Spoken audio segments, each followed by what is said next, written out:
Mertens, c'est bien vu. De Bruyne qui fait sauter sa seconde poteau. Ça doit être un goal! Yeah! Allez les Belges, allez les Belges, allez, allez les Belges, allez les Belges. Et nous voilà qualifiés pour la Coupe du Monde au Qatar.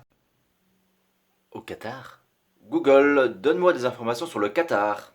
Le Qatar est un pays de péninsule arabique qui se compose d'un désert aride et d'un lot littoral avec plage de dunes au bord du golfe Persique. Capitale est Doha. Le Qatar est critiqué pour le non-respect des droits de l'homme et le non-respect de la liberté de la presse. Google? Oh. Google? Qatar est la capitale des voitures de luxe. Il y a des voitures de luxe à chaque coin de rue. Par contre, pour trouver un footballeur qatari, ça, faut y aller, hein. C'est tout à fait normal. Le foot est loin d'être le sport numéro 1 au Qatar. Par contre, pour jouer au Monopoly version football, c'est le meilleur. Chez tous les grands clubs d'Europe, c'est impossible à se défendre. Attention, pour les Belges qui veulent se procurer ce Monopoly version football, la Jupiler Pro League n'est malheureusement pas comprise dans cette édition. Par contre, on peut trouver dans cette édition des managers de joueurs et un ou deux arbitres belges. Mais dans la case prison. Et à l'achat de ce jeu, vous recevez en plus un stickers signé par Michel Platini. Nouveauté cette année, la Coupe du Monde se passe en hiver. Ne t'inquiète pas pour les joueurs, ils ne vont pas avoir froid. Ne t'inquiétez pas non plus, les joueurs auront le temps de faire leurs courses de Noël. Le tournoi se finit avant le 20 décembre. Je m'en bats les couilles. Bon, ok, Kevin, tu n'aimes pas faire les courses de Noël, je peux comprendre. Mais alors, ramène-nous cette Coupe du Monde à la maison, ça fera un cadeau de Noël pour 11 millions de personnes.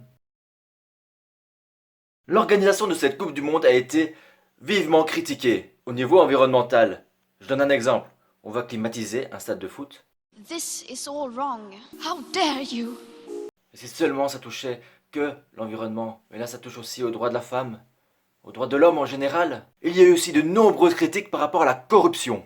Le Qatar aurait mis la pression sur la FIFA et certains hommes politiques pour s'octroyer l'organisation de cette Coupe du Monde. Nous voilà prévenus les gars, on sait que si on joue contre le Qatar, ils vont nous mettre la pression. Donc Boyata, Denayer, on verrouille la défense. C'est pas qu'on aime souffrir, mais après, la plupart des matchs se déroulent comme ça. J'ai été sur le site officiel de la FIFA pour voir les valeurs de celle-ci.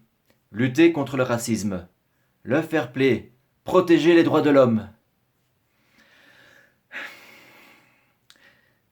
Je suis un peu perplexe. J'ai l'impression que la FIFA se voile la face pour le Qatar. Pour moi, il est déjà trop tard pour annuler ou pour boycotter cette Coupe du Monde.